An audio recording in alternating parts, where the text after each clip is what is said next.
Good morning. Good morning. How the devil are you all doing this fine day? Hope you're all fit and well. Did you get the weather last night? About 2:30 last night, the sky over Surrey was like a disco. And about 3 o'clock, the thunder started and then came the rain. So loud it woke me up, which, trust me, really does take some doing. Speaking of this morning, I think we have a new record. Dan Cullen was actually on the chat this morning at 6:40 a.m. That's 3 hours and 20 minutes before the show we scheduled to start. It was actually 20 minutes before I even hauled my backside out of bed. So best of luck with the job hunting, Dan. I'm going to go over to the chat because I do need to say good morning to Glenn Johnson, who's just joined us. Good morning, everyone. Got signal today and my tea at the right time. Glenn, welcome back. Thank you very much indeed for joining us. Who else have we got? We've got Peter McKenna's in the house. I can prove it. There you are. And he says, no weather up in Preston last night, warming up nicely. It does smell nice here, I have to say. As I say, Gary Muirhead is here and Andy Dalvell, who is now part of the AR demolition team, and he's on the Kiesel machine. Had the high reach arm on yesterday afternoon, 5 minutes to change tools and arm. What a game changer. I 100% agree. The guys at KTEC and Kiesel doing a fantastic job for all things demolition related. Who else do we have there? Yes, there you are. There's Dan Cullen, 6:40 a.m. I'm not going to start earlier, but I do feel like I do need to do something for the people that arrive early. But good morning anyway. And there's Andy Darvell giving us his traditional morning welcome. Good morning to you one and all. Yes, without further ado, how about we start the show? Good morning, Instagram, by the way, who have just popped online as well. How about we get started? Let me get rid of that because that's not relevant at the moment. One thing I did want to bring to your attention very quickly is this. This is basically a screen grab from the Companies House records for the National Federation of Demolition Contractors. And this, I have an alert set for lots and lots of different companies and organisations. And this one alerted me yesterday. As you can see, termination and appointment of Duncan Riddell, who is the CEO of the NFDC. Termination of Simon Barlow. That one's less of a surprise. Simon is obviously with Rye Demolition. They went under, so he can no longer be a director. Termination of appointment of Sid Bishop. Not sure what's going on there. Termination of appointment of Richard James Hay. I don't know who he is. Termination of appointment Leslie Ann Ransom, who is basically, I think, the National Secretary at the moment. And termination of appointment of Howard Button, who was the CEO, no longer, obviously been replaced by Duncan Riddell. But what is going on? What is going on at the NFDC? All these terminations, all of those people were held positions of directors. All been terminated. And I realised the dates came through slightly differently. So 19th of April, 13th of April, and what have you. The NFDC recently had its AGM. So my guess is that's all basically landed in one big hit purely because of, post-AGM administration. But what is going on? If anyone's got any clues. Gary Muirhead has just said, rats jumping a sinking ship. Well, yeah. He's also asked another question, and just before I answer it, I do actually have the means. Bear with me just 2 seconds while I wasn't expecting this question, but I'm going to get my house in order. Bear with. Come on and come along. So, Gary Muirhead has just asked, have we reached our 100,000 subscriber mark on YouTube yet? Oh, yeah. We actually passed it in Paris. This is how sad an anorak I am. I actually got back from dinner. I was out for dinner with Fred while I was over at Intermat. Got back at about, 9 o'clock, 9:30, I guess. Was sat there watching the football. Minding my own business, but I had the laptop open and I sat there for about an hour. And for an hour, it was at 99,998. And it wouldn't move. It would not move.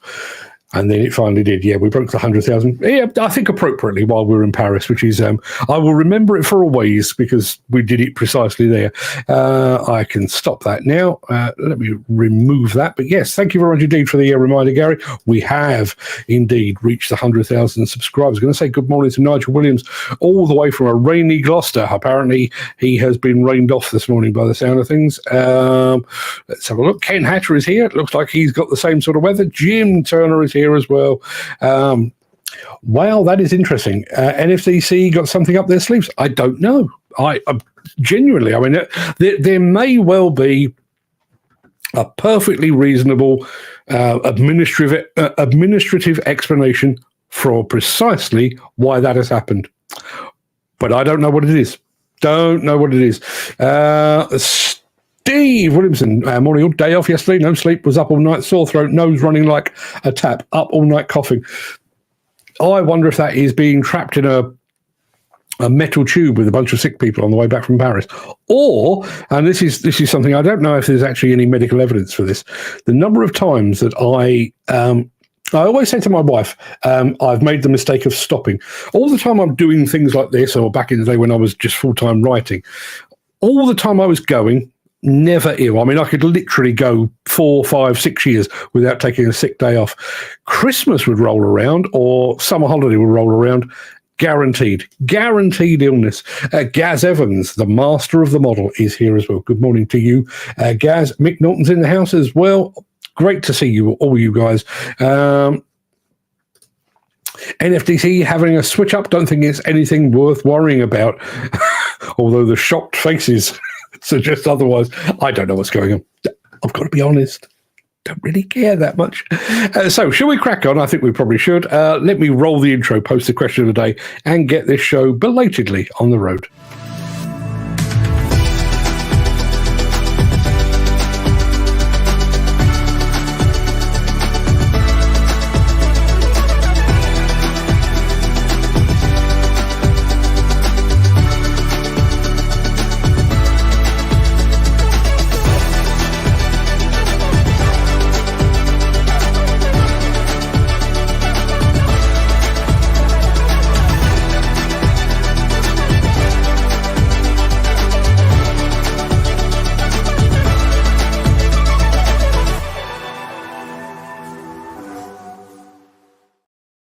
So a couple of things directly from the chat. We're just talking about people getting ill when they stop, which is kind of what I do. There we are.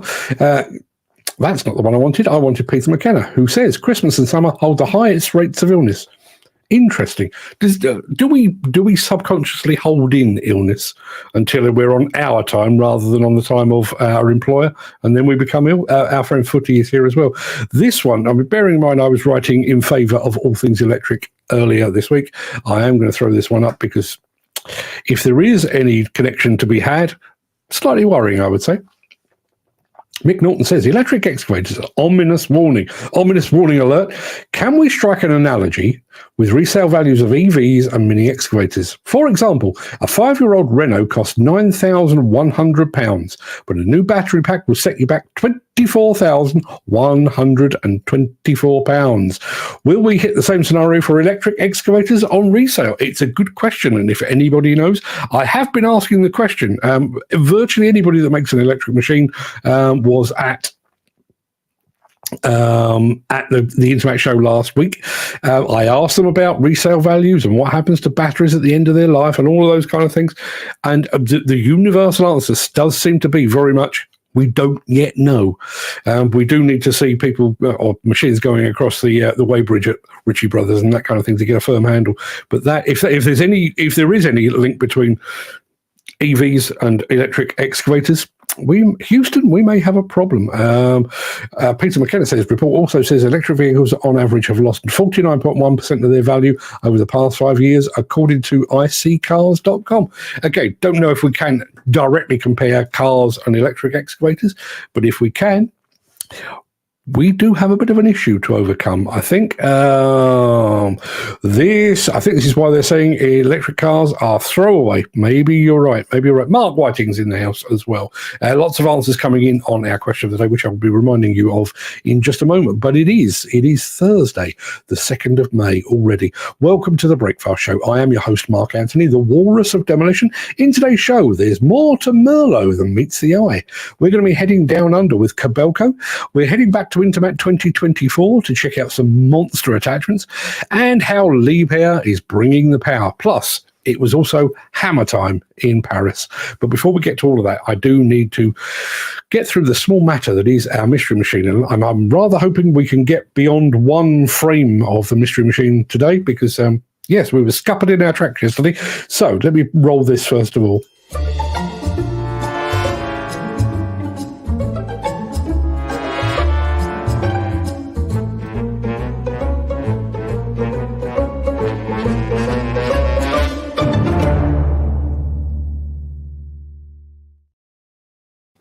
Right, Mystery Machine, break out the magnifying glasses, because this is what you have to work with today. There you are. It's a bit of yellow. I'm looking at it on my own screen, just making sure I haven't given the game away already. I don't think I have. If anybody's got any clues on what that might be, I'd love to hear from you.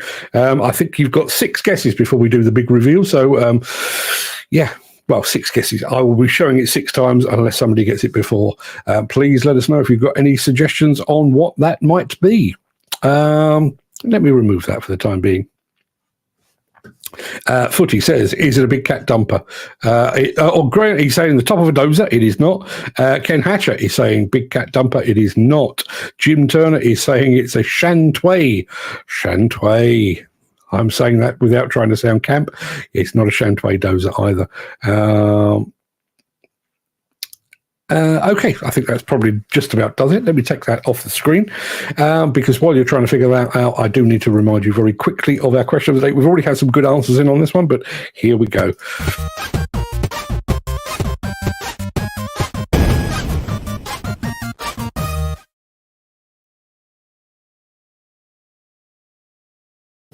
Yeah, I'm going to say a very quick good morning to 10 Star Simulation. Just joined us over on Instagram. But yes, our question of the day, quite simply, is this: how much was your first wage packet? I was on what used to be known as a youth opportunity scheme, or we all knew it as a YOP scheme back in the day. That was immediately after leaving college. So my first wage packet, £25 a week.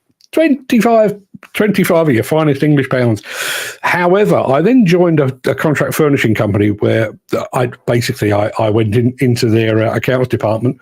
Biggest career mistake of my life. But my wage packet for my first month was £176.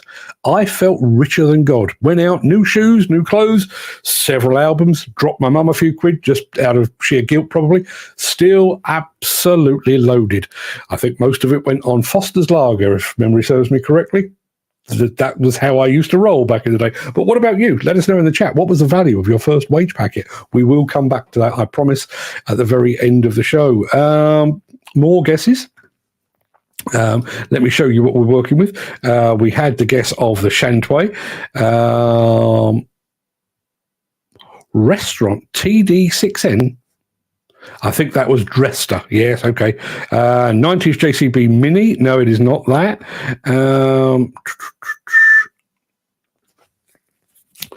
Yep. Nobody's got it right yet, but let me show you a bit more because that's what you're working with.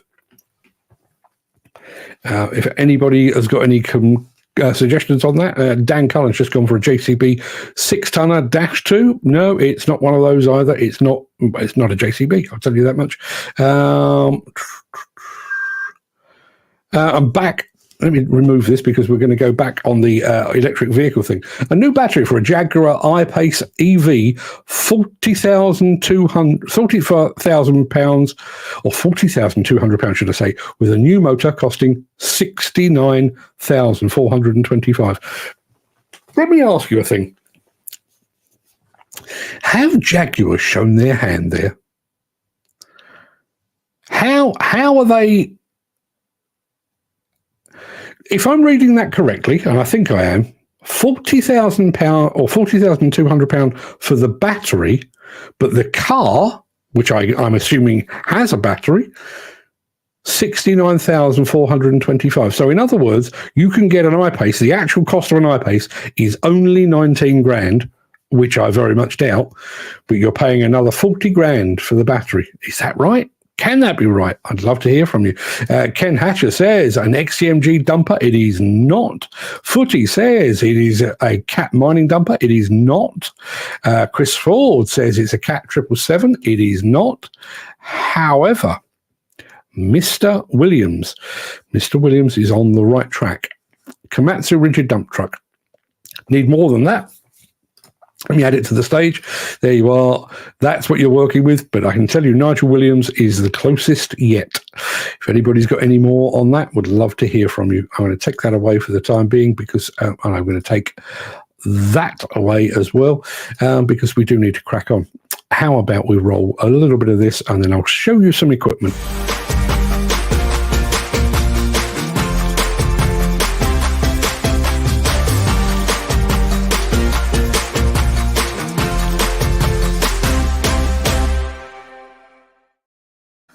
If I said the name Merlo to you, what are you thinking? Telescopic handlers? Bright green livery?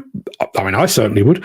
That's precisely what I saw from Merlo in France just last week. But it turns out, I didn't realise this, there is more to Merlo than meets the eye.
Yeah, there you have it. Merlo. Did you know they did that?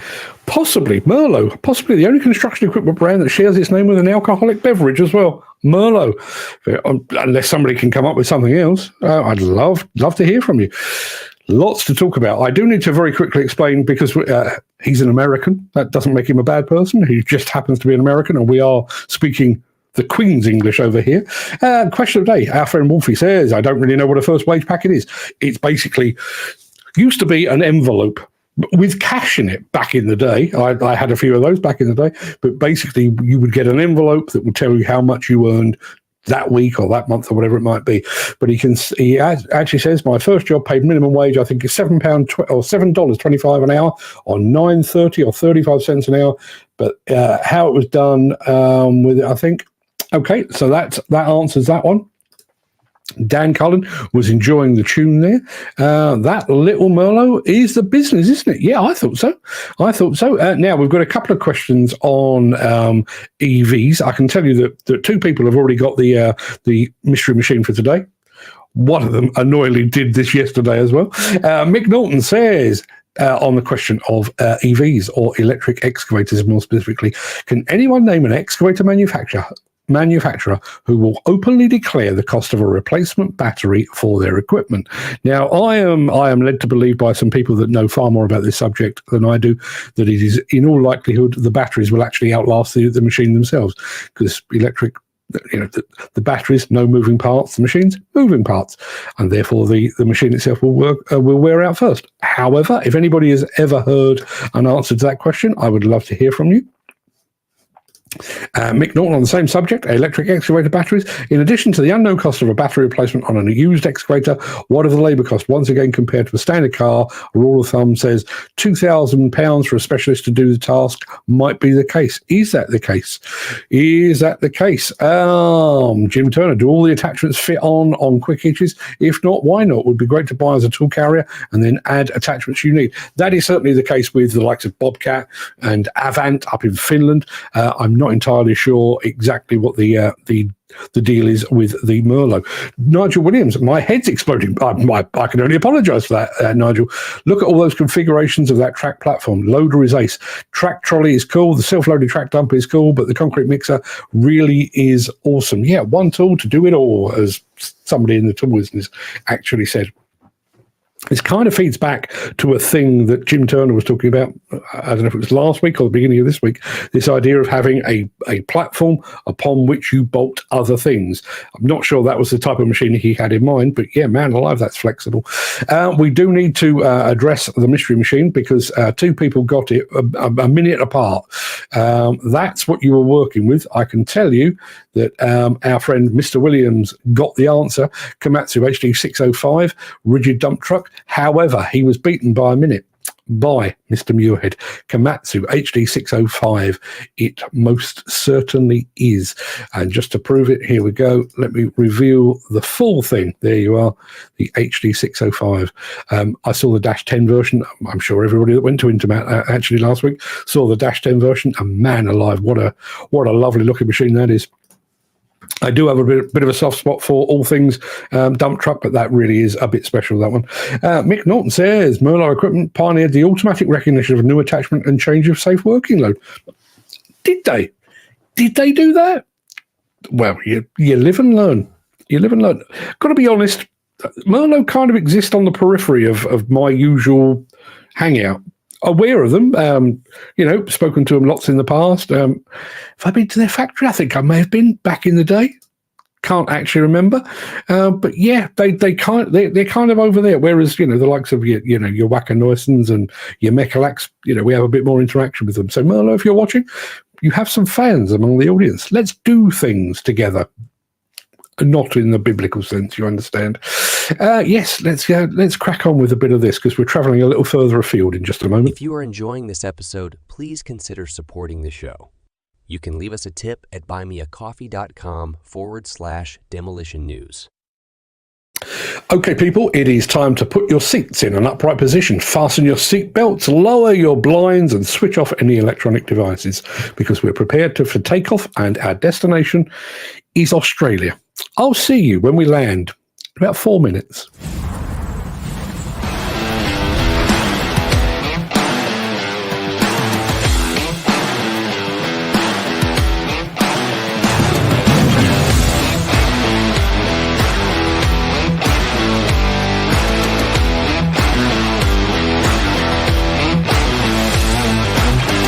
My name's Jason Michael Flaherty.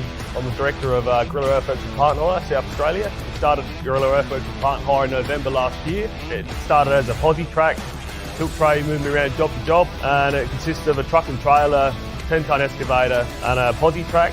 That makes us whole today in this business. There's 2 extra employees, so they got me in the earth moving industry with my old man, Kevin, when I was about, starting from the age of 10.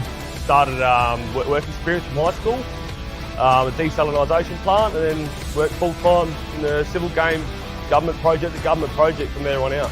So we specialise in final trim car park operations, pavement, all the way from your major earthworks to your subgrade upwards.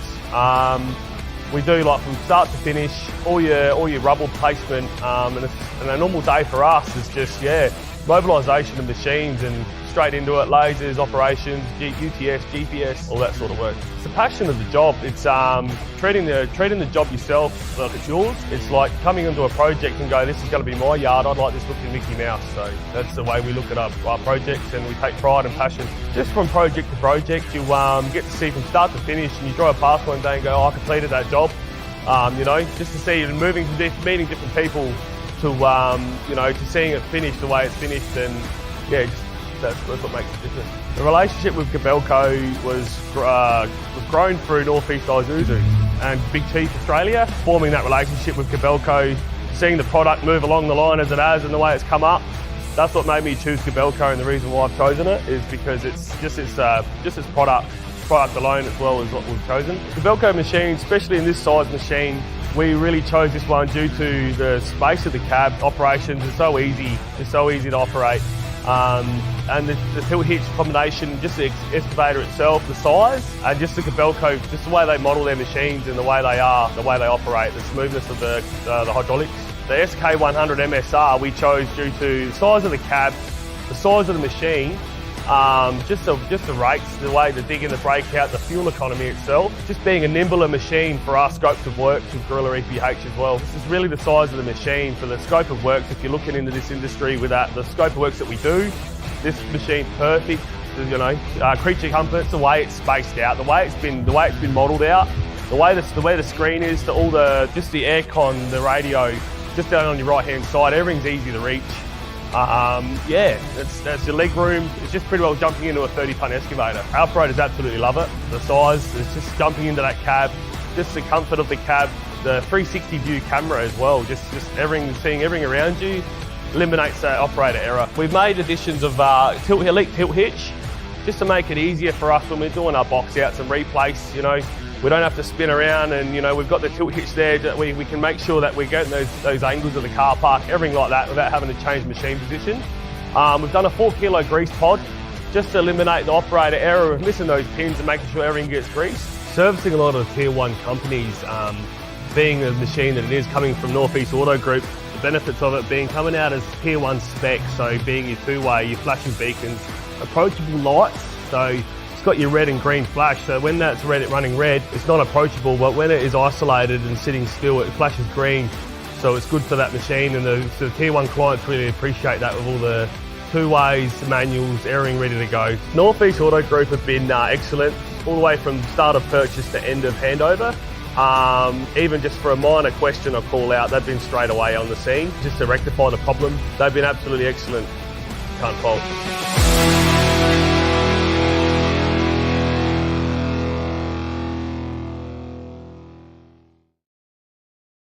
Have to say, the folks at Kobelco Australia make videos that are almost as good as their excavators. Dan Cullen said, that's a lovely 10-ton machine. 100% agree with that. He also said, what a name for a company. Why don't we do more of that over here? Have a name and a brand that kind of go. Gorilla. Gorilla's a fantastic name. Our friend Mick is here. Morning all, late on parade, not a problem at all. Not a problem at all. Mick Norton says, I refuse to believe the claim from any excavator manufacturer that their battery will outlive the base equipment. Battery degradation on UK site will be considerable, especially in freezing winter conditions when left out in the open, slowing chemical reaction in the batteries. Manufacturers would better claiming their batteries would last the warranty period. Beyond that, question mark. If anybody is watching, particularly from a manufacturer, and about all things electric, please tune in. Maybe we should do an electric show where we actually get a couple of the manufacturers on board, assuming they would be willing to do so, and we would go through the questions. Let's have a look. Nigel says, I'd love an industry standardized tier spec sheet for machines, easy to build, price branding on hire fleet. Yeah, I totally agree. What I do find interesting, and we've got an interview coming down the line with one of the co-founders of Steelrist, Stefan Stockhouse. We filmed it at Intermat. And this Open S alliance that they've formed, this idea of having a standard for that type of coupler. Why is it so difficult to have standardized? They've managed to isolate what happens beyond the coupler. You know, the only bit that we're talking about is the bit that actually locks on. What happens below and what happens above is completely out of the picture. So there's no sharing of trade secrets or anything like that. They're just doing a standardized locking mechanism, as it were. Dan Cullen says tilt hitch is a handy tool if you not require a steel wrist. Great thing, red to green. Yeah, I totally agree. Ken, the Digger Man, for some reason, has just joined us over on Instagram. I don't know why that is. Maybe he's gone mobile. I don't know. Mentioned the NFTC earlier and whatever the hell's going on with their various directorships. Here's a thing.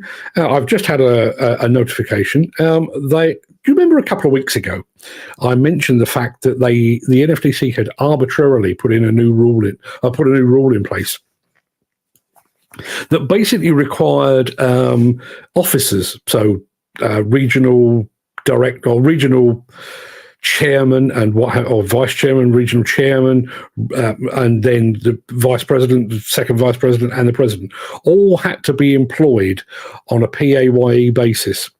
At the time, I said it was an arbitrary decision that was probably aimed at either getting somebody out or keeping somebody out. I think I may have just got the answer. Apparently, the NFTC Midlands and Welsh region is currently looking for a new vice chairman. It had one, and he didn't step down. If memory serves me correctly, I think the vice chairman was Pat Williamson, former NFTC convention chairman, who, I'm just racking my brains here, you know, I'm fairly sure, I'm almost positive that Pat Williamson once acted as vice president of the NFTC, which means that from a succession point of view, he would have the right to stand as a future second or vice president or possibly even president. And yet, because of the way he's employed, I'm assuming that's not the case. Interesting times. Safety shield thumbs up is better than the red-green beacon. Forces actual recognition and the AI humanoid recognition cameras are the future. And I'm a big fan, says Nigel Williams. Jim Turner says a 360 should be utilised more as a platform. More firms need to see that a detachable boom makes a machine a platform ready for attachment manufacturers to mount their kit to, and that it can be easily put back to an excavator. A hire firm could have a machine that's able to be hired out as a digger, a piler, an auger, a crane, and so on. Totally agree 100% with that. Mick says, someone here know I do some security work at a scrapyard. A new sign has gone up. If any lithium batteries are found or seen in the load being tipped, they will be reloaded and refused. Yeah, that's telling in itself, isn't it?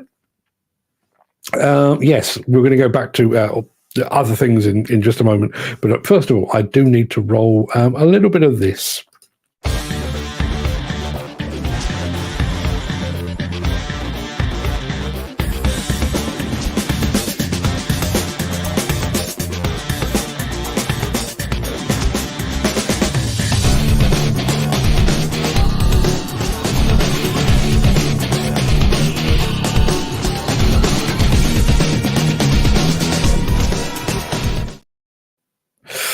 Let's have a look. You see a lot of these detachable booms abroad, not so much in the UK.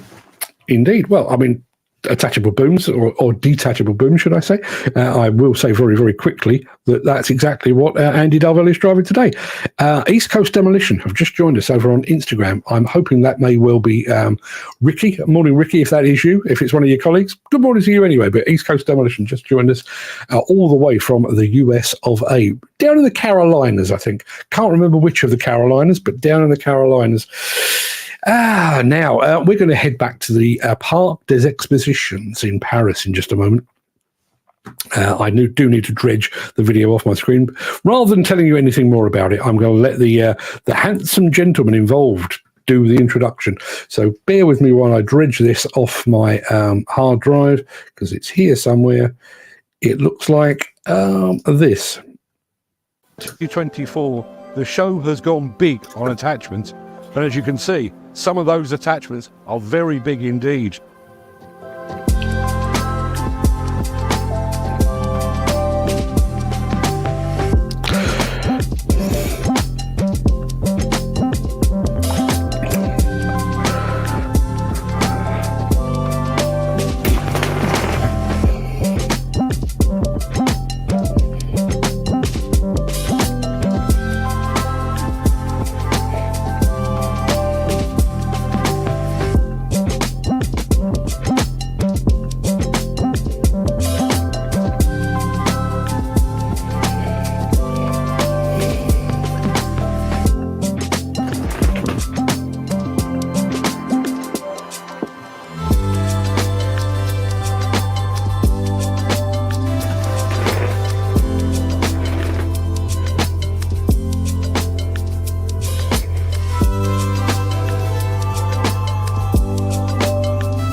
I did forget to turn the mic off, but I sat right back. I thought that would have killed it, but Dan had to remind me anyway. My apologies.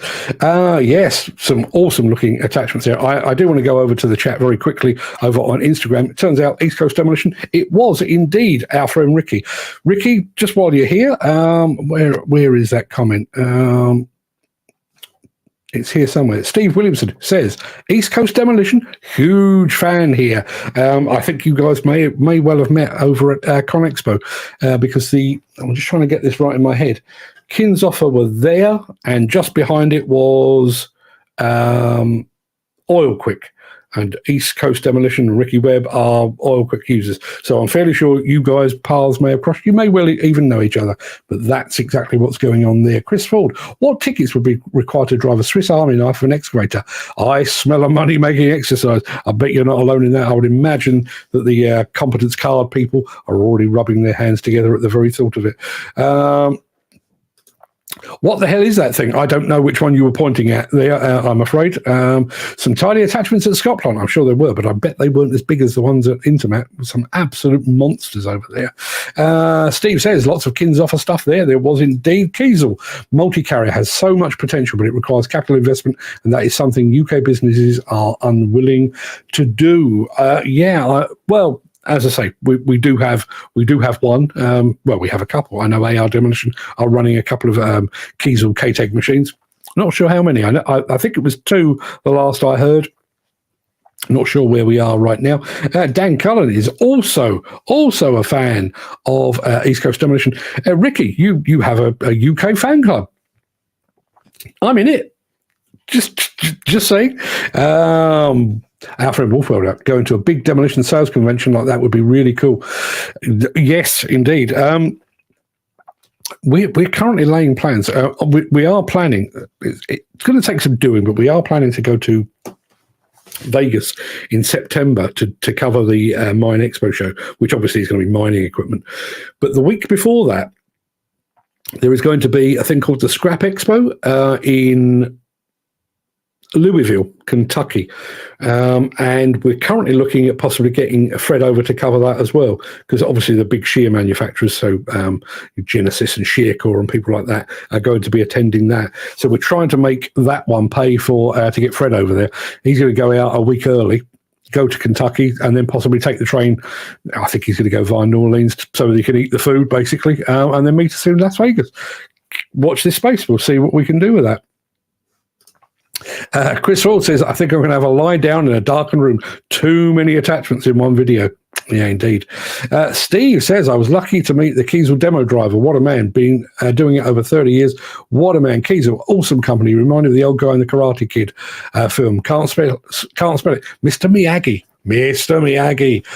East Coast, any memorabilia, caps, available T-shirts? Lol, says Dan Cullen. I would tell you, you can see it reflected in the machines, but when I met Ricky over at ConExpo, he was wearing a strange kind of thing. Bear in mind that we live in high vis, and yet the whole vibe, the shtick, I guess, of East Coast Demo, camouflage.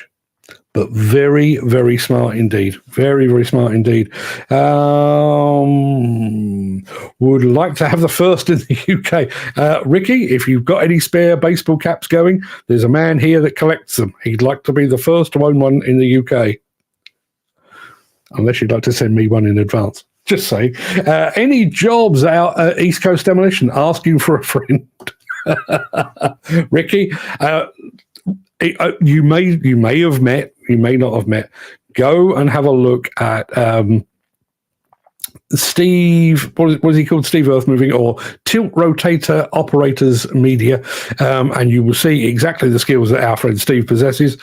Maybe you can find room for him in your organisation. Mick Norton says, although Jim Turner's concept for excavators is a good one, I feel bastardisation of base machine, boom geometry, quick kitchen attachment would, in certain circumstances, compromise warranties and certain critical safety features.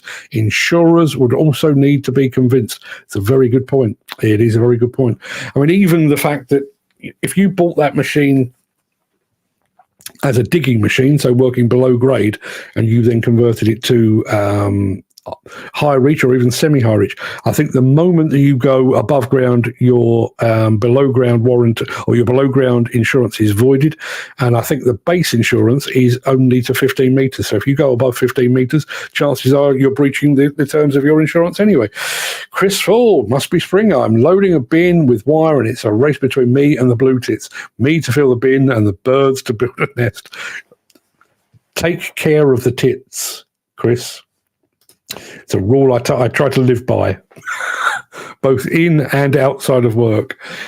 Should we crack on before I get myself in further trouble? Let's have a bit of this. Since the finance bill came into effect in April, the construction industry has seen a surge of fuel thefts.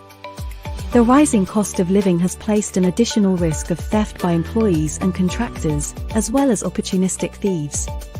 By using diesel dye and placing warnings of its use, you are sending a clear message that this is your fuel.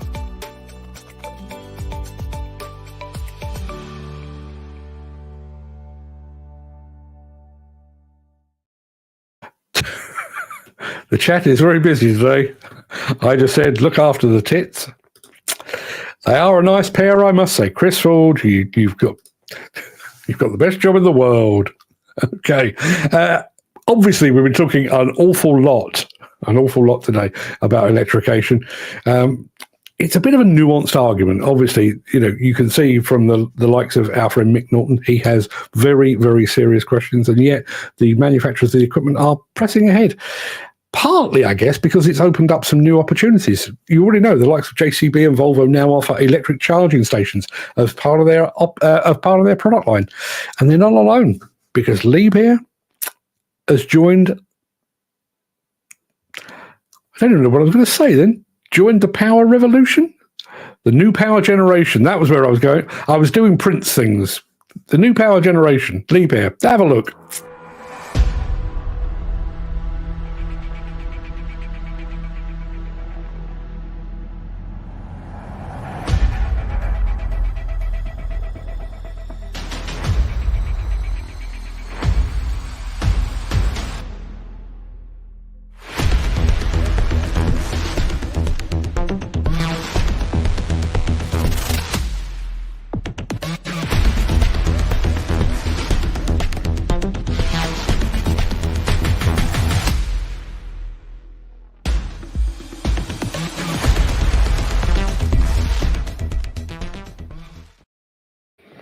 well, power generation stuff. Far more importantly, had a response from Ricky over at East Coast Demolition. I'll have to get some contact information, email addresses to send out apparel to you guys. We appreciate all the love and support that you guys give us. Dan, need your email address, my friend. I will put you in touch with Ricky. Ricky, I'll put you in touch with Dan. It'll be a marriage made in heaven. Mark my words. It really will. Dan is going back to work. But don't forget to let me have your email address. I'll put you in touch with Ricky. As I say, Ricky, meet Dan. Dan, meet Ricky. Then go about your business. Before we go to the close, let me throw this one up.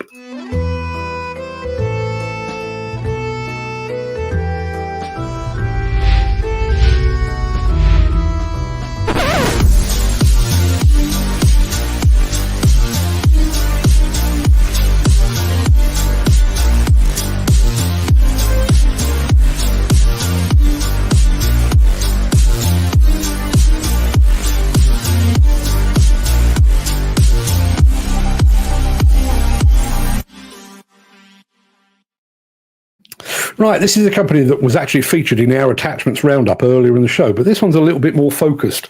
Let's, what should we call this? I think we should call this Hammer Time.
Yeah, almost like being back in France. It's a good show. Really was a very good show. That pretty much wraps up the main part of today's show. I'm going to roll the outro in just a second before leaping Gazelle-like over into the chat to see what you're all saying today. We're going to be talking lots about electric equipment. We're also going to be talking about how much you earned the first week or month that you were at work as well. If you can't stick around for that, then please stay safe. Look after yourself, your family, your friends, and your colleagues. Hope to see you again very soon, quite possibly tomorrow. But if you do have the time and the inclination, I'll be back with the Craic immediately after this final word from our key show sponsor.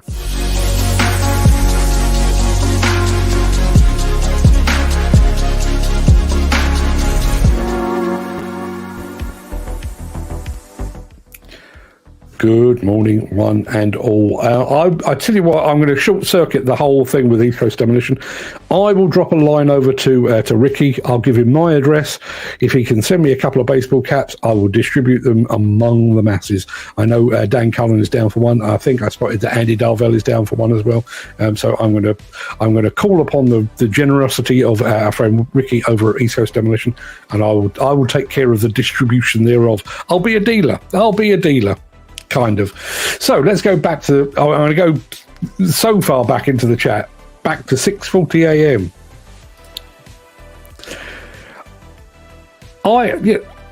I look forward to doing this show. I do genuinely get out of bed. 9 times out of 10, I get out of bed with a spring in my step. I don't think I'm as keen as Dan, though.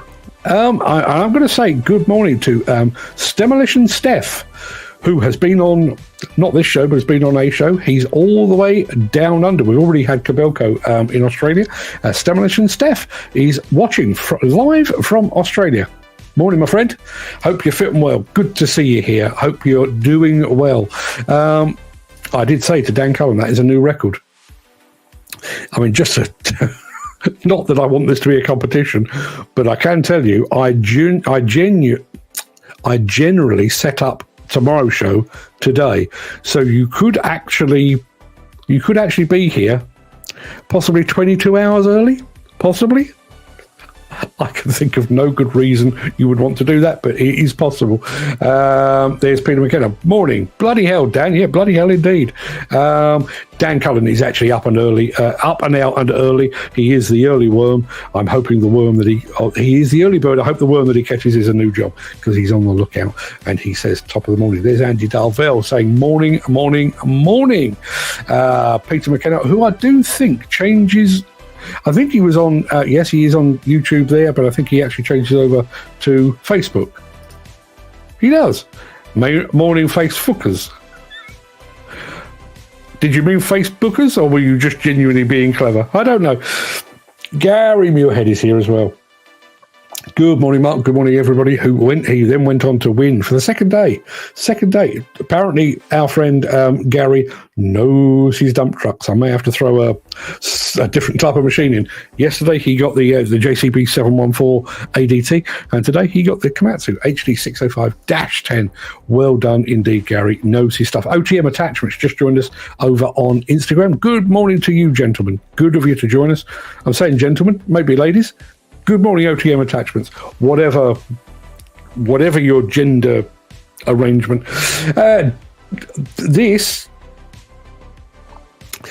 Sometimes you can speak too early. You can speak too soon, because Demo Darv, our friend Andy Darvell says, had the high reach arm on yesterday afternoon, 5 minutes to change tools and arms. What a game changer. And then in about 5 minutes' time on the chat, he's had his first hydraulic leak. You kind of need... Machines know, my friend. Machines know. You kind of need to keep your head down. Don't say how good things are, because I guarantee Sod's law dictates the moment you say all is well, they won't be.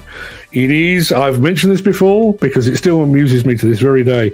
Anybody that remembers the old TV show Thunderbirds, if anybody ever said the words, don't worry, it's as safe as crossing the road, you were guaranteed within the next 5 seconds the whole world would go wrong. The wheels would fall off all over the place. So yes, keep your thoughts on machines to yourself. That's what I say. Glenn Johnston has joined us again. Been missing Glenn, but he's back. Got signal today and my tea at the right time. Cup of tea. I don't know quite what went on this morning. I was a little bit late in rising, mainly because of the nonsense that was going on with the climate last night. So got up a bit late. I'm 1 cup of coffee in, no cups of tea at all. Gasping. Garvin from Mostly Diggers just joined us as well. Morning, Garvin, my friend. Good to see you here, even though I didn't get to see you over in Paris. We were in the same place at the same time, but never the twain shall meet. We'll have to do that again. Hellhead or something. Let's see what we can do. Peter McKenna, the weather. We actually had weather warnings in advance, and then we've had flooding. Not here because I'm up a hill, basically. But apparently nothing up in Preston. Warming up nicely. Good luck to you, my friend. Mick Norton is in the house. Gaz Evans is in the house. And there is Steve Williamson, who is feeling the after effects of his exertions, should I say, at the Intermat show. Morning, he says, day off. Yesterday, no sleep, was up all night, sore throat, nose running like a tap, or up all night coughing. Well, stay up there. I don't want any of that, because in a few days' time, I will be in Italy. Yes, what is it? It's the 2nd today, so I go on the 10th. I've had notification from a restaurant that I've been to before.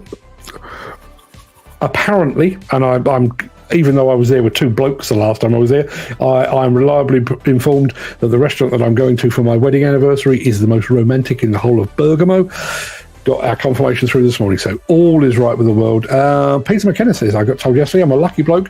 There are only 3 Tana H555s here in the UK, and he is driving one of them. That doesn't seem many. Well, we've got plenty of landfills, and they make a good machine, but only 3? Almost a collector's item. Ken Hatcher is in the house, and Wales has got weather like it always does have. We were talking about the NFDC and all these directorships being brought to an end. I'm sure there is a perfectly good explanation. I just don't know what it is yet. And Gary Muirhead gave us a perfect opportunity to remind you that, yes, we have indeed reached 100,000 YouTube subscribers. In fact, I can give you a very quick update. I won't bore you for too long with it, but I can tell you, where are we? That's my YouTube studio. I can tell you that our YouTube following at the moment is 100,655. And I can tell you that over the past 28 days, that channel has been watched for 7.3 thousand hours. And it's been viewed 1.4 million times. Listen, if I could explain that, I would. Oddly enough, I've got to do the outreach bit today. I was watching a live stream yesterday with a guy called Kirk Nugent over in the States. And he basically taught me how to use this system. We've never met. He's an American. He's a preacher and various other bits and pieces. But I started using this system called StreamYard 4 years ago. And I kind of taught myself the very, very basics, enough for me to go live. But once I decided this is it for me, this is where I'm staying, I thought, well, I better go out and learn a little bit more. And the first person that I came across doing that was Kirk Nugent.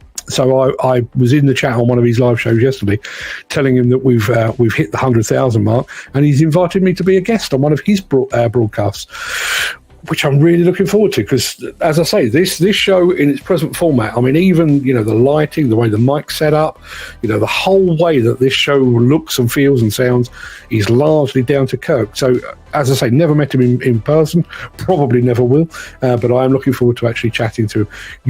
I will tell you where the show is when it's finally recorded. You'll be bored out of your mind, because there's going to be 2 blokes talking about live streaming rather than about construction equipment and demolition and things like that. But yeah, it'll be quite nice to go back and say to the teacher that taught me all these things, cheers, buddy. Looking forward to it. Nigel Williams, good morning all from a rainy Gloucester. And Steve Williamson, 200 away from 50,000 followers. We had 3,000 members join last week. Crazy, not crazy at all, well deserved, I would say. And 200. If people aren't following Steve, where is that, Steve? Is that on Instagram or is that on TikTok? If you're not following Steve on all of those platforms, go and do so. Let's get him over the 50,000 mark. That'll be quite the landmark. I think that's well worth doing. Dan Cullen, wow, that is interesting. NFDC got something up their sleeves. My guess is probably not. I mean, I did have, I posted that on LinkedIn yesterday, and I had lots and lots of comments on it. One of which really did amuse me, that suggested that one of them had been let go or had been had his directorship terminated because he's a knob. I couldn't possibly comment, but yeah, I had suggestions from one. No, in actual fact, I had suggestions from 2 people that there were financial irregularities. I don't believe that for one moment. But yeah, it does. I think the fact that they've all arrived at the same time. I mean, obviously, Howard Button ceased to be the CEO.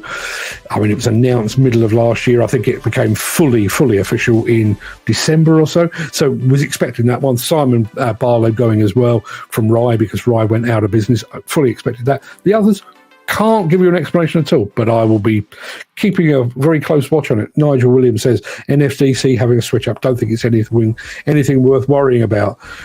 Although the icons he's used suggest maybe he believes otherwise. Mick Norton, we're on the subject. But there are times when I think we should just switch off all the old diesel nonsense and just do electric, because it does tend to get the engagement. Electric excavators, ominous warning. I wish I had. Do I have? I may. Bear with me 1 second. It's been a while since I used this. Have I got something for that? Yes, here we are. This is Mick Norton.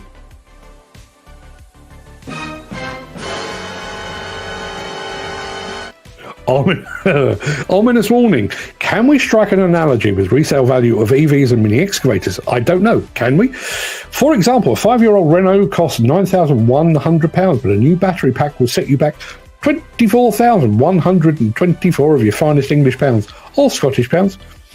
Will we hit the same scenario for electric excavators on resale? Let me think. JCB, Volvo, Komatsu, Caterpillar, Kubota, Yanmar, Takeuchi, all of you people out there that make your electric mini excavators, what's your thoughts? If you're watching, let us know. Love to get you on the show. You can hop on as a guest if you wish. Love to get your thoughts on that. Dan Cullen has got a job for now. That's good to hear. Yes, I mentioned the fact that our friend Steve has come back from Intermat and has gone down with a nasty case of the lurgy. Honestly think that is a thing. My wife is exactly the same. My wife, Ruth, who is in the chat somewhere, she works for a swim school, but the swim school operates from the premises of actual schools, not just from swimming pools, but actual schools. So she, her working year is very much dictated by term times. Easter rolled around a couple of weeks ago. She's been fighting fit since Christmas, fighting fit. Easter rolled around, got the sniffles, got the cough. Thankfully came to nothing, but it does seem to be the way. And as Peter McKenna said there, Christmas and summer hold the highest rate of illness. Isn't that just the way life is? I've always thought that we've got our working times the wrong way round. Wouldn't it be better to have 5 days off and just work for 2? That's one thing. But how is it that the illness comes at the time when we're supposed to be putting our feet up? That doesn't seem fair, does it? Who agreed to that? Who agreed that was a good idea? Our question of the day was this one actually, oddly enough, this one actually comes from my good lady wife. What was the value of your first wage packet? And if you don't do wage packets where you are in the world, I can tell you it is basically what did you earn your first week at work or your first month at work. Mine, I was on a thing called a youth opportunity scheme. I picked up 25 quid, but then I left that after about 6 months. No, less than that, about 4 months, I think it was. Got a proper job in the accounts department of a contract furnishing company and took home my first month's money, £176. And I realised once we started to do this, I did realise that the timing was going to come into this. When I started full-time work in 1982, I think. So obviously, 176 quid in 1982, 1983, quite a big deal.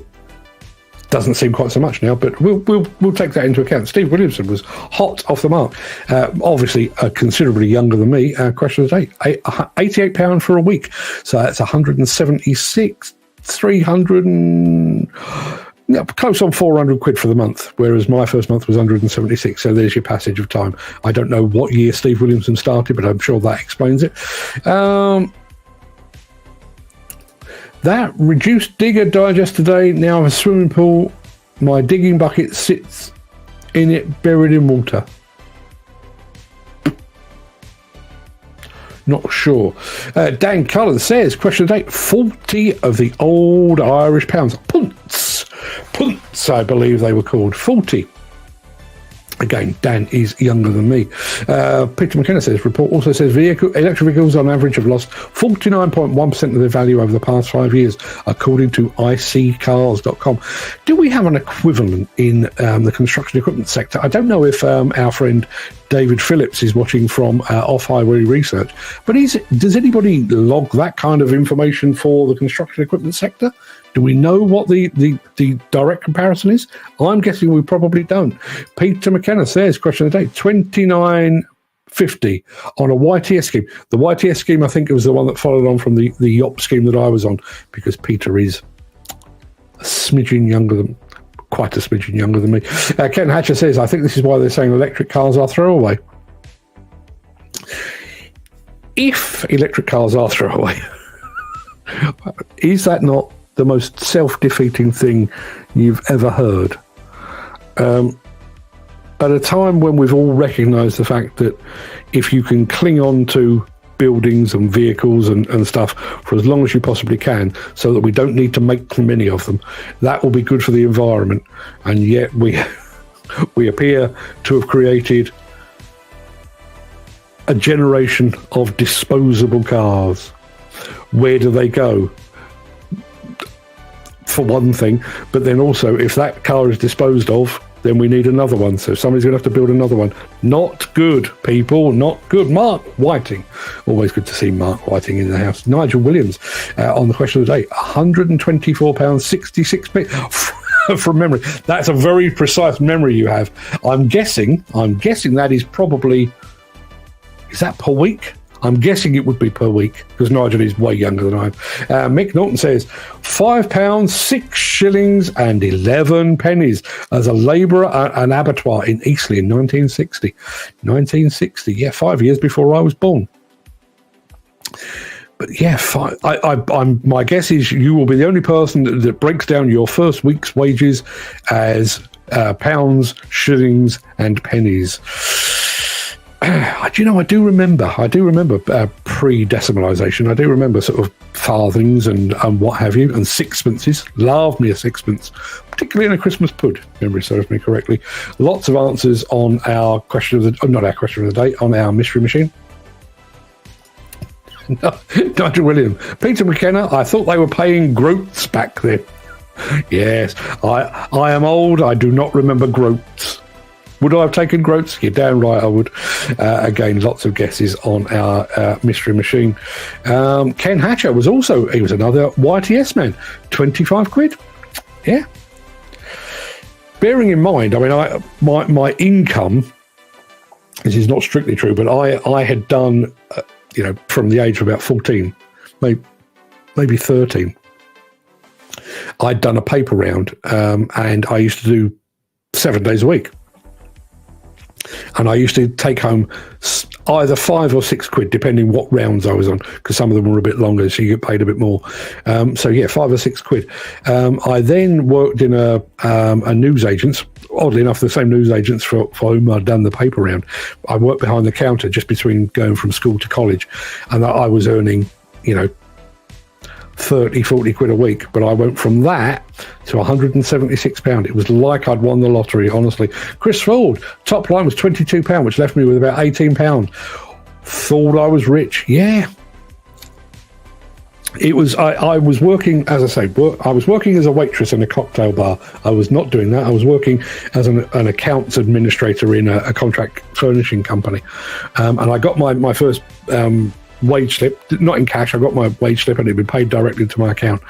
And I was working in Wallington in Surrey at the time. Ended up working there twice, actually, but that's a whole other story. So went from there. There was a shopping centre just down the road. Went down the road, new pair of shoes, slick pair of trousers, nice shirt, tie. This was the 80s. Then I went to a record shop, bought a couple of albums, including an Ultravox one, if I remember rightly, and then went home, and I think I got a £20 note out my wallet and said to my mum, there you go. Go buy yourself something comfortable or something. I don't know. I said something very sarcastic. Yeah, 176 quid. And I did all of that and then went out on the lash for the rest of the month. In fact, I went out on the lash pretty much for about the next 10 years.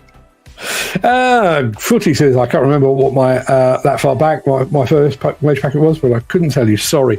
Yeah, it's one of those things. I don't know why it's stuck in my head. Do you ever think that about stuff? I can't remember whose number this was, but 01889 590 312 used to be the telephone number of somebody I spoke to regularly at JCB. LGK16V was the number plate of the first new car that my dad owned. It was a Ford Escort Estate, navy blue. LGK16V. Why those things stick in your head? Not a clue, but I do remember 176 quid in my first wage packet. Mick Norton, back on electric machines, says a new battery for a Jaguar I-Pace EV, £40,200. The new motor costs $69,425. So that seems to suggest that you can actually get an I-Pace. I know you can't, but an I-Pace is actually only valued at, let me see, what is that? 29 grand. 29,225 quid. If only. Gary Muirhead, another YTS person, 1862. Oh, you were being ripped off, Gary. For a start, you're younger than me, and for another, 1862. Is that a reflection of it being north of the border? Do they deduct a bit as a penalty for having easy access to haggis? Maybe that's what it is. I don't know. 6.5 quid down on what I was earning. Disgraceful. More guesses. There is my other half. Questions 8. £332 per month working with you. That's me. At Quadrant House in the Post Room. That's where we met. That is where we met. I'm not going to go and do all our yesterdays, but I'll tell you now. When I first started at Quadrant House for Reed Business Publishing, where I spent a good few years, I was working with the person that is now my sister-in-law. Didn't get on with her at all. And we were told that she was leaving, she was moving on in the company, and that her sister was going to be replacing her. And I do genuinely remember thinking, oh, Jesus, that's all I need. In bowls this diminutive, non-stop talking person. And then I married her. What's that about? Weird, right? Mick Norton, electric vehicles. Can anyone name an excavator manufacturer? Let me try that with my teeth in. Can anyone name an excavator manufacturer who will openly declare the cost of a replacement battery for their equipment? If anyone knows of that information, I'd love to hear from you. I will ask the question when I'm speaking to people. Steve says, how dare work call on my break? I'm back. Didn't know you'd gone, but isn't that a disgrace? Surely people know what we all do between 10 and 11:30 now. Is that not, is the industry in its entirety not aware? Seems odd if it's not. Something's just triggered on my Instagram.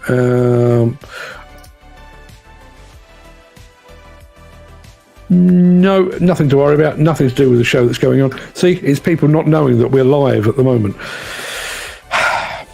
More guesses on the mystery machine, but there you are. That wasn't right, but that one was. But that one got it right first. Gary Muirhead, 2 days on the trot. You're on a roll, my friend. Nigel Williams says that little Merlo is the business, isn't it? Yeah. Yeah, it really is. As I say, I don't know if that's a division. I think it's called Chingo. I don't know if that's a division or whether they've bought a company. Chingo to me doesn't sound particularly French. It sounds more Italian. And I did wonder if they'd actually bought an Italian company and just sort of bolted it on one side. Obviously got the same livery and it all comes under the Merlo umbrella. But yes, completely blissfully unaware that they did that kind of product. I just think Merlo, I think telehandlers. And I know somebody, who was it that said it? It was Nigel Williams. I miss Matt Bro telehandlers. Whatever happened to Matt Bro? They were here, there, and everywhere back in the day. Don't know. Mick Norton back on his anti-electric campaign. Electric excavator batteries. In addition to the unknown cost of a battery replacement on a used excavator, what of the labour cost? Once again, compared to a standard car, a rule of thumb of, say, £2,000 for a specialist to do the task might be the case. I wonder if that is going to be I don't actually know the answer to that. I know there are, within construction equipment, there are batteries and there are batteries. Obviously, there are those that are kind of buried within. They are an integral part of the machine, and in which case the idea of £2,000 to replace a battery sounds perfectly reasonable. But there are others, like, for example, Wacker where you can literally just pick up the battery, take it out and plop another one in. We're probably talking about different sizes and charge rates and everything else. But I do wonder. Jim Turner says, do all attachments fit on quick hitches? If not, why not? Would be great to buy as a tool carrier and then add the attachments you need. That's talking about the Chingo from Merlo again. I'd be astounded if they didn't. I think there is a quick coupler system on the telehandlers. I don't know if it's their own or whether they use somebody else's, but I think there is. And when you think about the other manufacturers that are in that field of the business, Avant up in Finland, Bobcat, obviously, they are very, very forward-thinking in terms of couplers, but in terms of the attachments that go with them. One of the things that always surprises me is when you speak to both Bobcat and Avant, is how the local sales of attachments reflects the nation. For example, both Bobcat and Avant sell a lot of snow blowers and snow plow attachments for the colder countries. So, bits of Canada and then up into Scandinavia and places like that. I wouldn't imagine there are too many of those here in the UK. But here in the UK, we have road planers and that kind of thing. We're big on the road planers because we have terrible roads and so on down the line. Very, very interesting how, as I say, the attachment sales kind of reflect the nature of the nation in which they're sold. I get bored easily. I look at things like this. Nigel Williams says, my head is exploding. That's why you should be wearing a hard hat. Keep it all in. Look at all those configurations, that track platform. Loader is ace. Track trolley is cool. Then self-loading track dumper is cool. But the concrete mixer is really awesome. Yeah. Funnily enough, there were a couple of companies actually over at Intermat, and I didn't take the time. Mainly didn't because I didn't have the time. There were a couple of companies that were doing basically the platform. So they were showing off tracked platforms, some of them electric, some of them remote controlled, and it was almost a case of, okay, well, here's the base. What would you like to put on it? Now, I would imagine that most of those are being aimed at the OEMs. Do you want to put an access platform on it, a dust suppression unit on it, or whatever it might be? But there were plenty of them out there, and I will go and find a few, because that, bearing in mind Jim Turner's contention that we should be starting as a base unit and then adding the bits and pieces on, could go even further than that. You could literally go down to the proper base unit. Mick Norton says, Merlo equipment pioneered the automatic recognition of new attachment and change of safe working load. I didn't know that. He clearly knows Merlo way, way better than I do. Mick Norton says, most farmers prefer the Merlo to the JCB. Maybe that's why I don't see them so often. As I say, they had a very big presence, really impressive stand. They were right by Komatsu, if I remember rightly, over at Intermat. Big range of telescopic handlers there. But maybe they are stronger in agricultural than they are in construction, which is why they kind of exist over there, and I don't get to pay attention to them very often. I've mentioned Nigel Williams, Mrs. Mapro telehandlers. I do need to do a bit of digging, because Mapro used to be everywhere. Who else do we have here?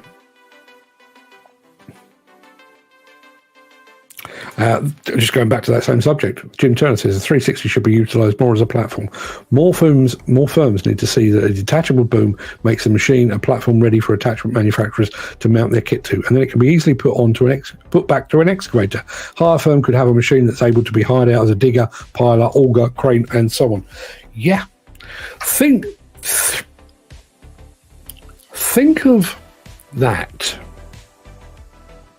You get one of those, and yes, well, you get one of those, you can take some photographs, and you can make and receive telephone calls.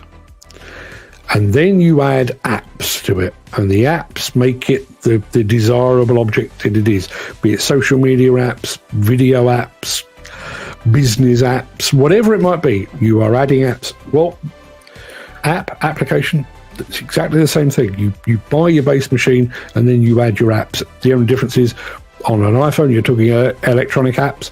On a machine maybe you're talking mechanical or hydraulic apps, and maybe some of those apps different boom setups, different configurations, also have apps to go with them.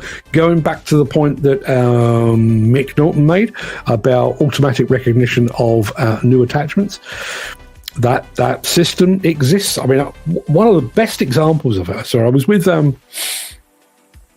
Simon Saunders from Komatsu UK, who was very, very closely involved in the development of the boom change system, the K100 system that Komatsu UK developed for high reach excavators.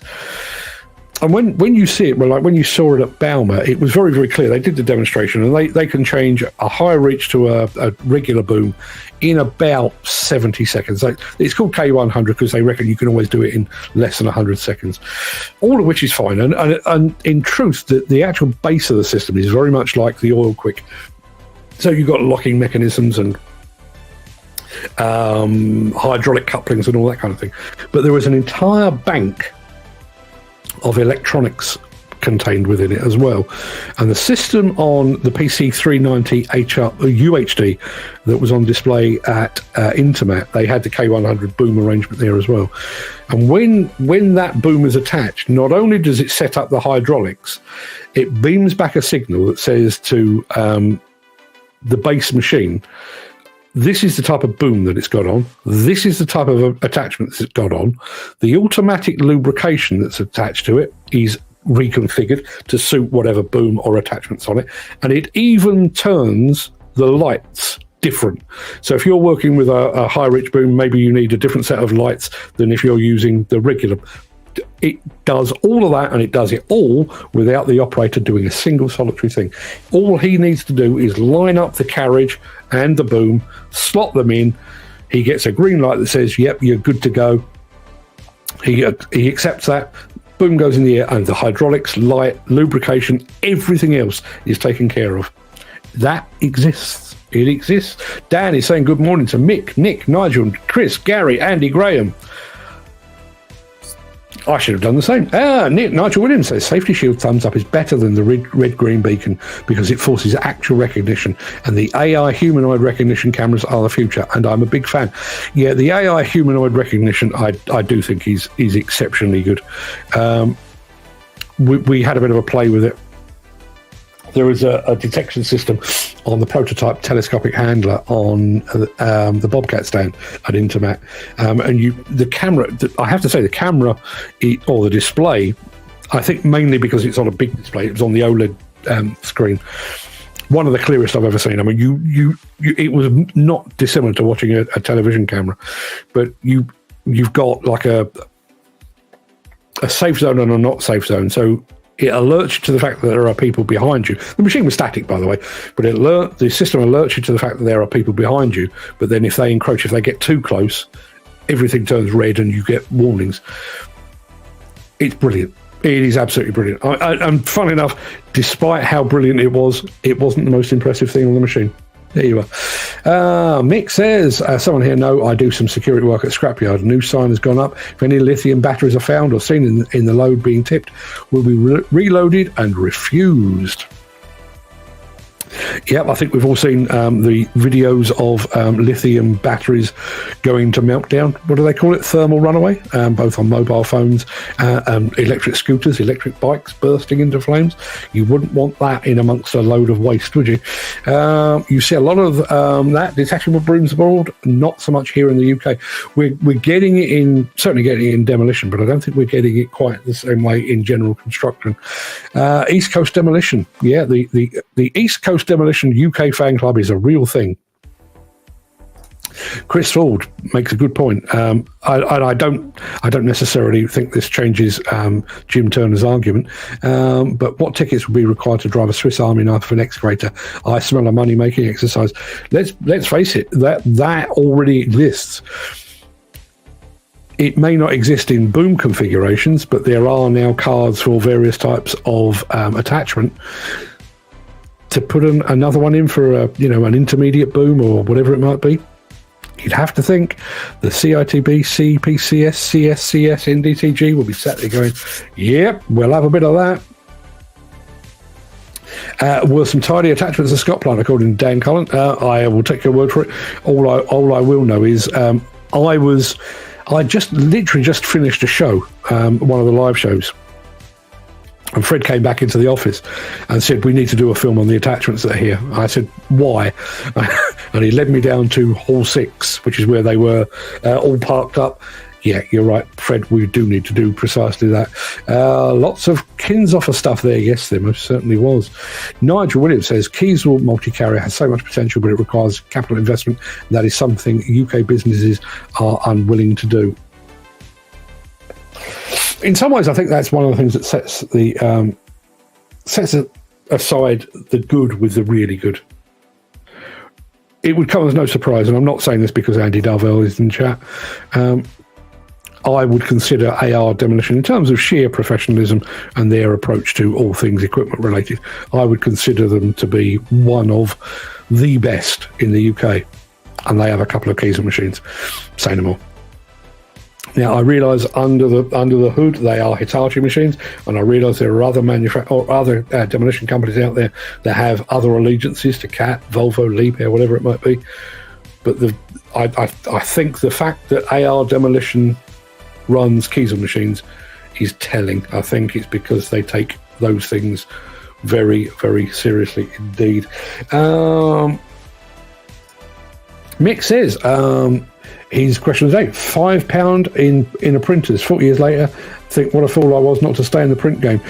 Although the print game isn't what it was. I mean, bear in mind that's where I started. I mean, in actual fact, I won't bore you with the details, but the print trade back in the day used to be very, very heavily unionised. It was basically a union closed shop. So unless you had a relative that worked there, you wouldn't get your foot in the door. So my grandfather, on my dad's side, actually worked on the Daily Telegraph. He was in the print shop for the Daily Telegraph. He got my dad into the union, which then gave him a job at, it used to be IPC, which then became Reed Business Publishing. And the fact that my dad worked there allowed me to get a job there. But when you think, I mean, when I left Reed Business Publishing, there's an office block over in Sutton. My wife's already mentioned it, actually. The office block over in Sutton. And it was 6 stories high on one tower and 19 stories high on the other tower. And at the height, I think it employed something like 1,600 people. And there were, I mean, off the top of my head, there was probably close on 100 different magazines in there. So, you know, Hairdresser's Journal, Farmers Weekly, Contract Journal, Plant Manager's Journal, International Construction, My Computer magazine, loads and loads of magazines. So 19 stories plus 6 stories, 25 stories of office space dedicated to magazines. I think Reed are, I think apparently the building is actually going to be demolished in the not too distant future, and I think Reed are down to 2 floors now because everything's gone online. They sold off a lot of their magazines. A lot of their magazines folded because of the advent of the internet. So yeah, I can listen. I love being in the print and publishing game. Not sure I'd have a job now. Really not. Chris Ford, I think I'm going to have a lie down in a darkened room. Too many attachments in one video. I think somebody does actually mention digger porn a bit later in the show. Steve says, I was lucky enough to meet the Kiesel demo driver. What a man. I've been doing it over 30 years. Kiesel, awesome company. Reminded me of the old guy in the Karate Kid film. I can't spell it. Mr. Miyagi. Wax on, wax off. The head's just full of crap. Dan, I will have a word with Ricky after the show, I promise. Steve saying, any jobs at East Coast Demolition? Asking for a friend.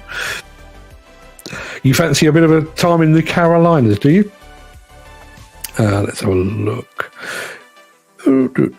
Now, I did mention our friend Andy Darvell was bigging up the Kiesel machine, and then lo and behold, I've had my first hydraulic leak. That's the way.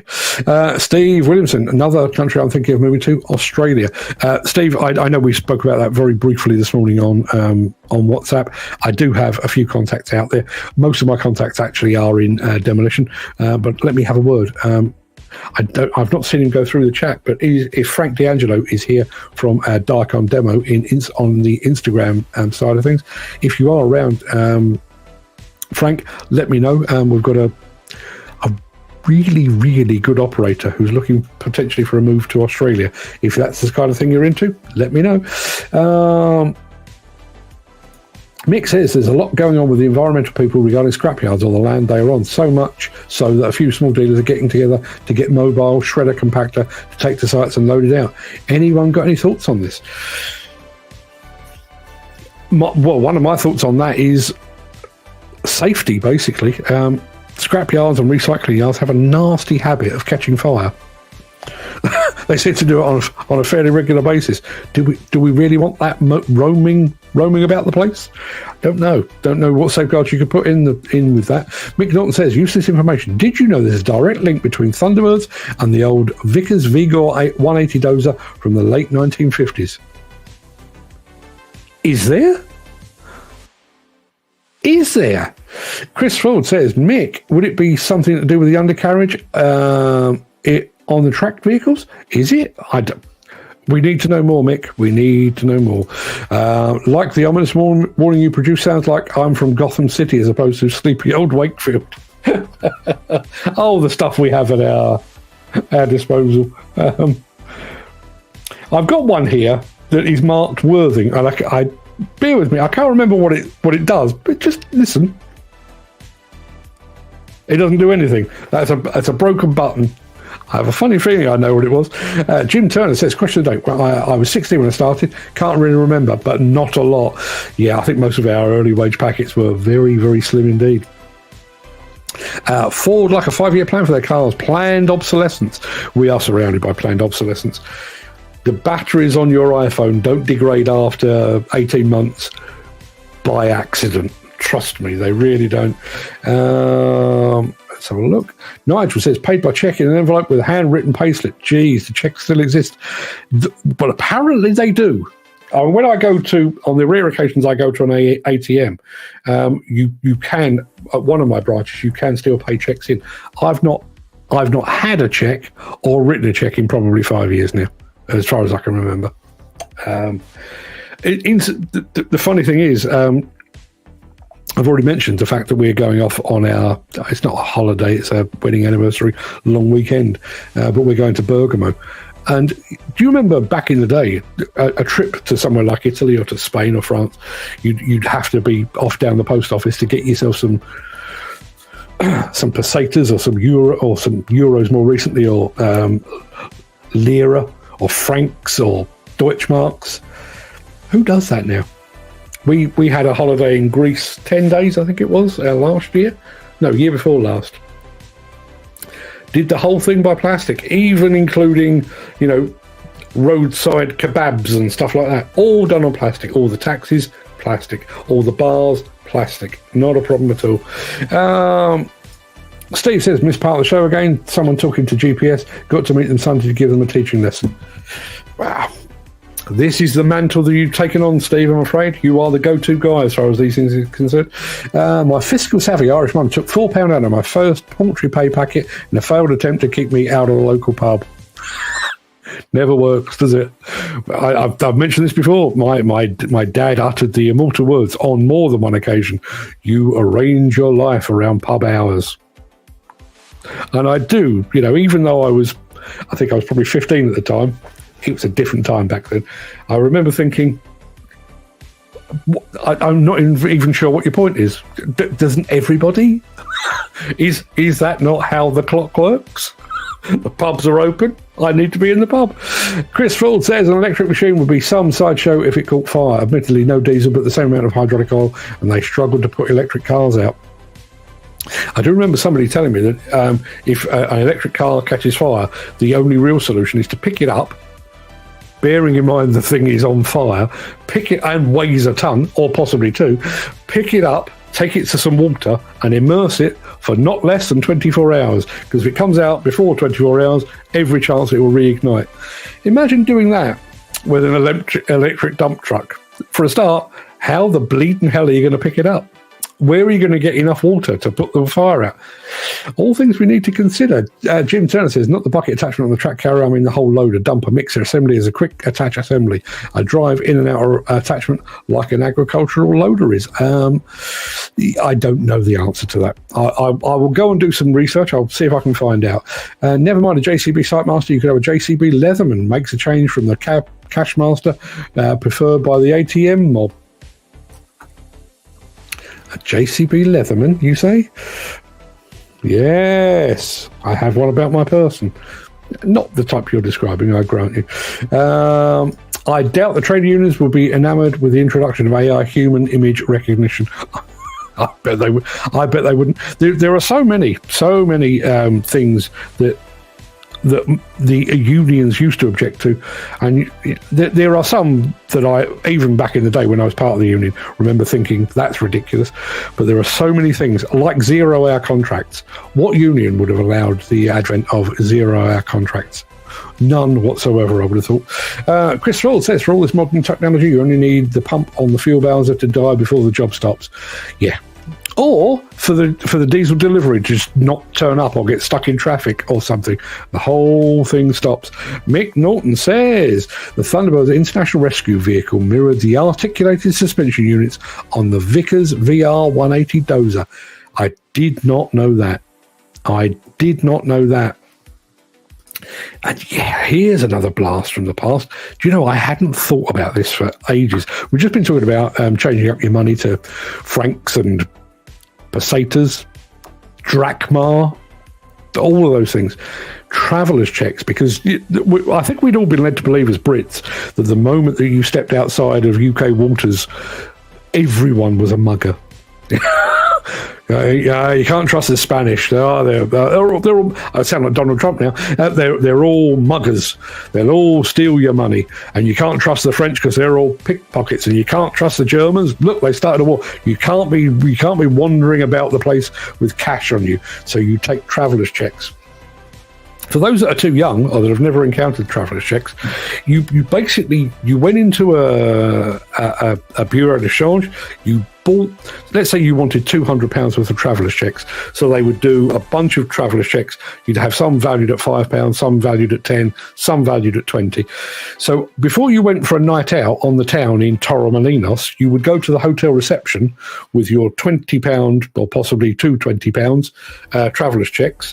You would sign them in front of the guy at reception, and you would hand them over, and he would give you £20 in, or £40 in pesetas, less their fee. Yeah, those were the days. Not so. Yes, you were basically paying kind of a stealth tax just to get your own money back. You'd already paid for them, and then you were paying money to get less back. That's how traveller's checks used to work. And in absolute truth, I mean, I did use traveller's checks back in the day.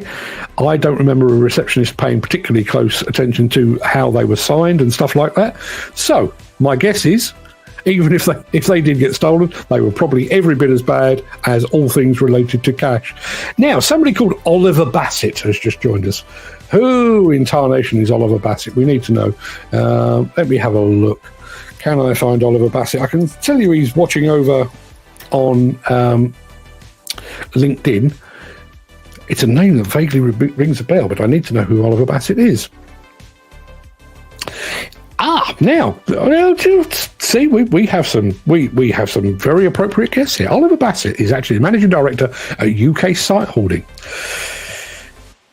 Site holding, you'd think probably not that big a deal. You know, it is just some boards, isn't it? Well, bearing in mind we've been talking about all things electric, Oliver Bassett, Managing Director, UK Site Holding, and their site holding, carbon neutral. Carbon neutral. Bearing in mind the way that we are expected to deal with clients, you know, be it in construction or in demolition, you know, we are expected as an industry to contribute to their. I've just lost one of my screens, actually. It's come back. Yes, we are expected to contribute to their carbon reduction. you think, having electric machines in your fleet, that would be a good starting point. If you're using second-hand machines that haven't had to be built, that's all adding to it. And there is your man, Oliver Bassett, over there in the site holding business, being all carbon neutral and stuff. Carbon neutral site holding. So again, if you're a tier one contractor, or you're a developer or something, whereas in the past you'd kind of have to accept that your site holding was actually detrimental to the environment. Not any longer. You get on the blower to Oliver Bassett, you're carbon neutral. Well, your site holding is. What happens after that, frankly, is down to you. But yeah, Oliver Bassett there. Good morning, Oliver. Thank you for joining us. If you've got anything else you'd like to add, please feel free. People, if you want site holding and if you want it to be all carbon neutral and stuff, Oliver's your man. Go find him over on LinkedIn. I think my mouse just went completely mental there. I think that's probably going to do us for the day. Where are we? That's an hour and 41 minutes of whatever the hell that was. Oliver Bassett just said, thanks, Mark. You're more than welcome, my friend. Mick Norton says, I remember that in the Far East we got an extra £2, 5 shillings and 6pence a week, local overseas allowance, LOA. When my wife's mate's green as grass Mrs. joined him in Singapore, she asked her hubby, what's this local overseas allowance? My mate replied, don't worry about that, my love. I'll pay that. Well played. Well played. Do you know another thing that I used to have? The company that I worked for, as I say, it started out as IPC and became Reed Business Publishing, but they had originally been in London. And this is one of those weird unionisation things. So when they moved the business out of London to Surrey, they were required to pay what they refer to as London weighting. So they, rather than paying Surrey wages, they were still paying London wages. And because of the inconvenience, those that had made the journey out from London to Surrey were also given luncheon vouchers. I think it was about 20 quid a month or something like that. It wasn't a huge amount. But the union then went on to negotiate that even those that had joined the company after the move from London to Surrey, they also got luncheon vouchers. So yes, some of my very early dates with young ladies back in the day, off to the Pizza Hut with a book of luncheon vouchers. Yeah, thank you, Reed Business Publishing, for helping to finance my love life. I'm very grateful. That is enough. I've got to take the Queen of Demolition, she who never smiles, over to my daughters in just a moment. So I'm going to love you and leave you. Everybody go and have a fantastic day. Great to see here Oliver Bassett. Obviously great to see all the usual suspects here, but great to see Oliver joining us on the show. I'll be back tomorrow, 10 a.m. with more of this. My guess is we'll probably end up talking about electric machines again, because it does seem to be a bit of a bugbear, doesn't it? Anybody notice that? Join me again tomorrow. We'll have another go at it. I'll see you then. All the best.